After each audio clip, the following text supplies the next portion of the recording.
Buongiorno e ben ritrovati con l'informazione flash di New Sicilia. Vediamo insieme le notizie più rilevanti di questa mattina. A Lucca una maxi operazione della Guardia di Finanza ha scoperto un vasto giro di scommesse legali su eventi sportivi e ippici per un valore di 50 milioni di euro. L'inchiesta ha portato all'iscrizione nel registro degli indagati di 12 persone e 2 società, oltre al sequestro per un valore di 6 milioni di euro. Nell'attività criminale erano coinvolti anche centri scommesse della Sicilia. C'erano anche professionisti locali disposti a pagare fino a 500 euro per della cocaina tra i clienti di un giro di spaccio smantellato oggi a Gela nell'ambito di un'operazione denominata H24 Store.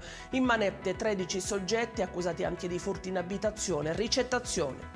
Ad Agira, nell'Ennese, un altro duro colpo alla mafia rurale con 4 arresti. Tra questi spicca il referente che avrebbe imposto il proprio controllo sulla gestione di pascoli e terreni nella zona, sfruttando il proprio prestigio criminale. Per fronteggiare la crisi della siccità e le risorse idriche arriva un bando della Fondazione Sicilia da 35.000 euro e rivolto alle università pubbliche e private ed enti di ricerca pubblici con sede nell'isola. A Sannullo sono state riattivate 500 utenze di gas, si prosegue così nei lavori di ripristino nel resto della zona a seguito dell'esplosione di San Giovanni Galermo. Gianfranco Todaro, presidente di Catania Rete Gas, ha spiegato che entro questo fine settimana si passerà al resto del quartiere e a Trappeto Sud.